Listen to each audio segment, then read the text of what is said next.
பிரானா தம்மை விட பெரிய விலங்கா இருந்தா கூட ஒரு சில நிமிடத்துல கடிச்சு சாப்பிட்டு விடுமா. எலும்பு கூடுதான் மிச்சம் இருக்குமா. பிரானாவோட பற்கள் அவ்வளோ ஷார்ப்பு.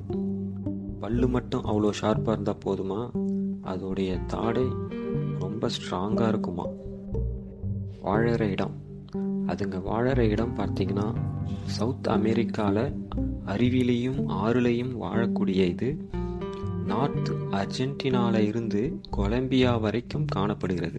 இந்த மீன்களுடைய 20 வகையான இனம் அமேசான் நதியில வாழ்கிறது. உணவு தேடல் யுக்தி, இதோடைய இறை தேடல் எப்படி இருக்கும்னா, ஆறுல தண்ணி மட்டம் குறையும் போது கூட்டமாக போயிட்டு இறை தேடும். இதில் 100க்கும் அதிகமான மீன்கள் இருக்கிற இந்த கூட்டத்தில் பெரிய விலங்கு தாக்கப்படும் நேரத்தில் பல பிரானா கூட்டங்கள் ஒன்று கூடி அந்த விலங்கை கடித்து குதறிவிடும். இதில் ஒரு வகையான சிவப்பு நிற வயிற்றுடைய பிரானா கூட்டத்தை சேர்ந்த மீன்கள் ஸ்ப்ரெட் பண்ணி, அதாவது பரவி சென்று இறை தேடலில் ஈடுபடும். இரையை பார்த்ததும் ஒலி எழுப்பி கூட்டத்தை வர வைக்கும். பிரானாவின் கேட்கும் தன்மை அவ்வளோ ஷார்ப்பு. சிக்னல் கிடைச்சதும் எல்லா மீன்களும் இரையை நோக்கி ஒன்று கூடி தாக்குதலை ஆரம்பிக்கும். ஒவ்வொரு மீனும் ஒரு கடி கடிச்சு விட்டு அடுத்த மீனுக்கு வழிவிடும். இது போல யானையா இருந்தா கூட கொஞ்ச நேரத்துல தின்று எலும்பை மட்டும்தான் விட்டு விடுமா. மனிதர்கள் மேல தாக்குதல் ரேரா தான் நடக்குது. காரணம் என்ன சொல்றாங்கன்னு கேளுங்க. சவுத் அமெரிக்கால இருக்கிற ஒரு சில இடத்துல அதிகமா நடக்குது. அதுவும் பிரேசில்ல செராசில்முஸ் ஸ்பில்லோப்யூரா என்ற பிரானா தான் காரணமாக இருக்குது.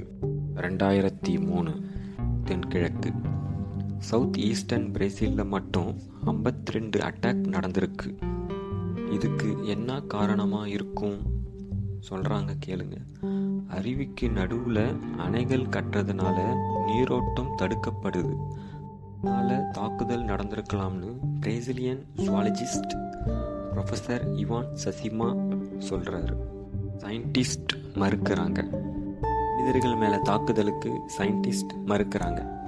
தீயில குளிக்க போறவங்களுக்கு மட்டுமே தாக்குதல் நடக்குது. நிறைய இடத்துல தாக்கப்படுற செய்தி வந்தாலும் அதை சயின்டிஸ்ட் ஏத்துக்க மாட்டாங்க. நான் பிரானா மீன்களால தின்று தீர்க்கப்பட்ட பல பேர் மாரடைப்பினாலேயோ இல்லை நீரில் மூழ்கியோ இறந்த பிறகு பிரானா தாக்குதல் நடந்திருக்கலாம்னு சயின்டிஸ்ட் சொல்றாங்க. அவ்வளோதான் பார்ட்னர்ஸ். இப்போ உங்களுக்கு ஒரு மினி பைட் கேள்வி. இப்போ உங்களுக்கான கேள்வி என்னன்னா, பிரானாக்கு எத்தனை பற்கள் இருக்கு? கமெண்ட்ஸில் சொல்லுங்க partners. All the best. Thank you partners, உங்கள் சப்போர்ட்டுக்கு நன்றி.